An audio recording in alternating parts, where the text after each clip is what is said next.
신데렐라 게임 93회입니다.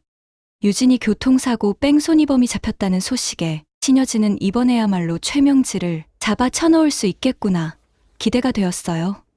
그러나 어이없게도 증거 없음으로 인하여 사건이 종결되고 말았다는 전화를 받게 됩니다. 분노와 절망감으로 부글부글 터지기 일보 직전인 신여진. 그런데 최명진은 은총이에게 이 예민하고 고통스러운 이야기를 동화책 들려주듯이 신이 나서 이야기를 해주고 있네요. 은총아, 내 엄마 어떻게 죽었는지 알지? 내 교통사고로 돌아가셨어요. 응, 그래? 잘 알고 있네. 그런데 내 엄마 죽인 범인이 잡혔대. 정말이에요? 그 나쁜 아저씨 정말 잡힌 거예요?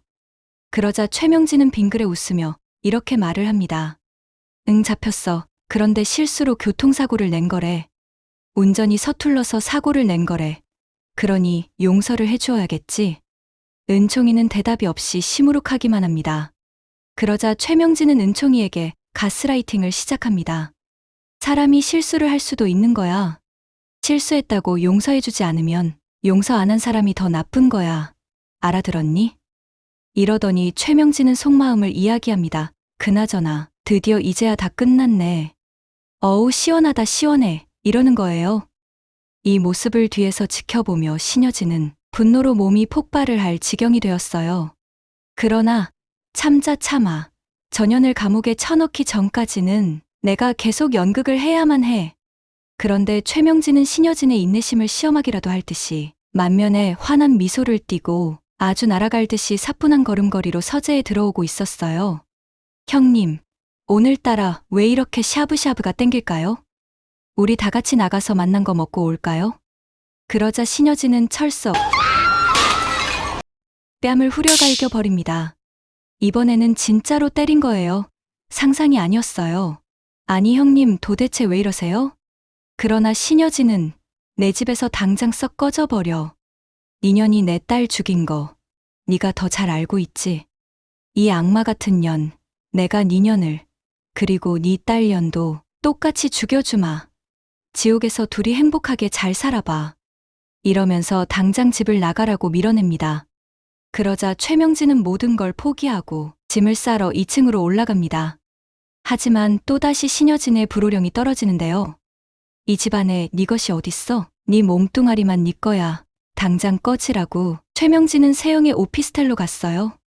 세영아, 엄마 맨몸으로 나왔어. 네 큰엄마가 쓰러진 후로 정신병에 걸린 것 같아.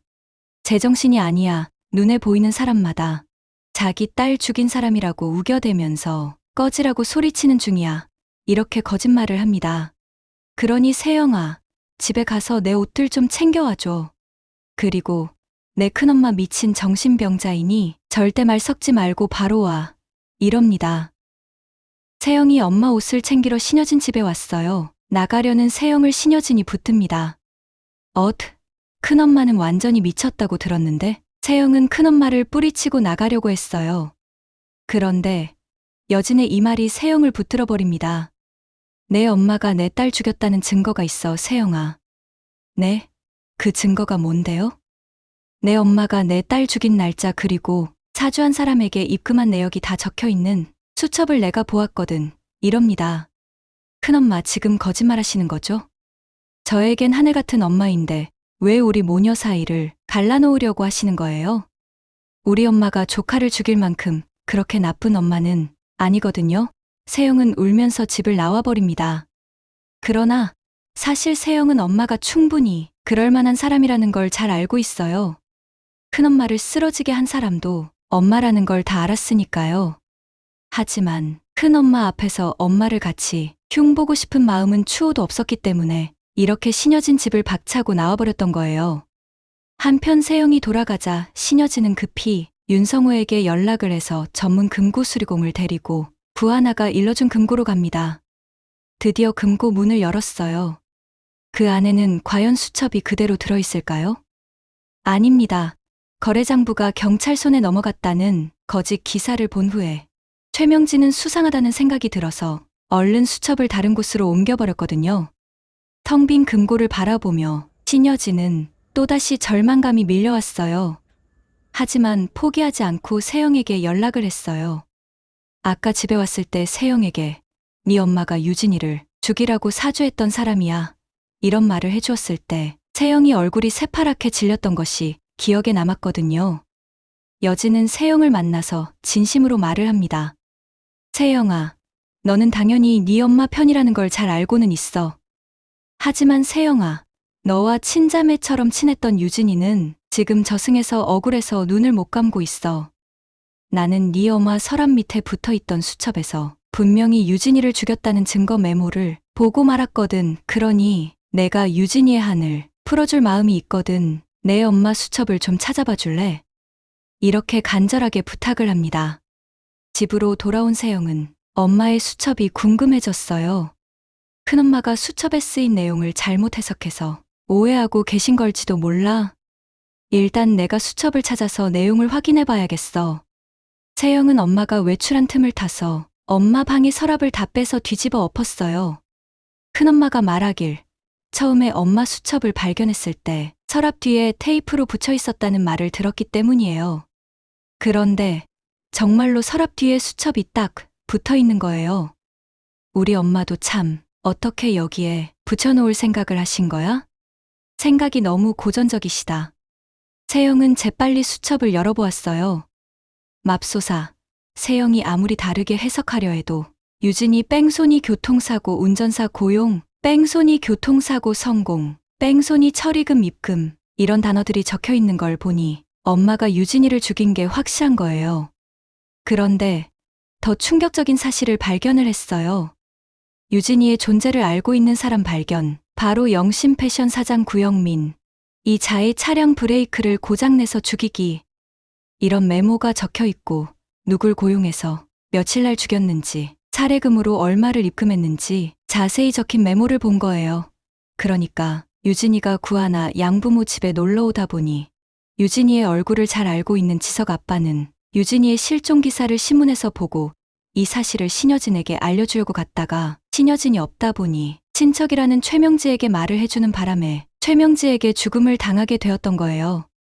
그런데 세영은 영심 패션 사장 구영민의 존재를 잘 알고 있어요. 혜성 직원들은 구지석 부모가 기업 사냥으로 피해를 당한 사실을 모두 다 알고 있거든요. 이 사건으로 신여진이 쫓겨나기까지 했으니 모를 리가 없지요. 윤세영도 지석의 아빠이신 구영민, 영심 패션.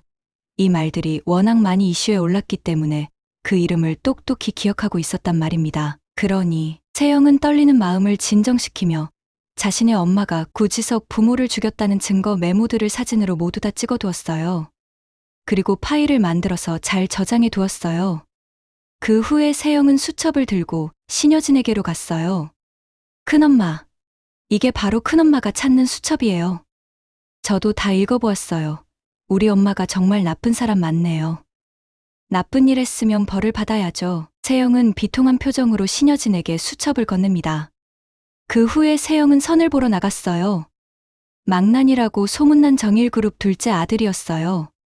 세영은 자포자기하는 심정으로 망난이 재벌 2세에게 결혼을 약속해줍니다. 그런데 하필 선을 보는 장소가 혜성호텔 커피숍이다 보니 이 모습을 구지석이 보고 말았어요. 지석은 세영을 불러냈어요. 세영아, 왜 망난이에게 네 인생을 맡기려고 해? 당장 그만둬. 넌 내가 책임질게. 세영아, 나랑 결혼하자. 이렇게 다소 시점이 애매하지만 서둘러서 청혼을 합니다. 그러자 세영은 쓸쓸하게 웃으면서 조금만 일찍 청혼을 하지 그랬어요? 그럼 확 결혼을 해버렸을 텐데. 지금은 지석 씨와 너무너무 결혼을 하고 싶어도 절대로 하지 못해요. 왜냐하면 우리 엄마가 지석 씨 부모를 죽였거든요. 정말 죄송합니다. 저는 평생 엄마 대신 속죄하며 살게요. 이러면서 엄마 수첩에 쓰여진 브레이크 고장 사주 사건을 사진 찍어둔 파일들을 그대로 모두 다 구지석에게 전송을 해주게 됩니다. 그 후에 세영은 자살로 생을 마감하게 된다고 해석합니다. 경찰서에서 왜 음주운전을 했느냐고 물어보니 죽고 싶어서 그랬다고 답을 하잖아요. 그리고 남의 자식을 죽인 최명지에게는 하늘이 벌을 내려줄 것 같거든요.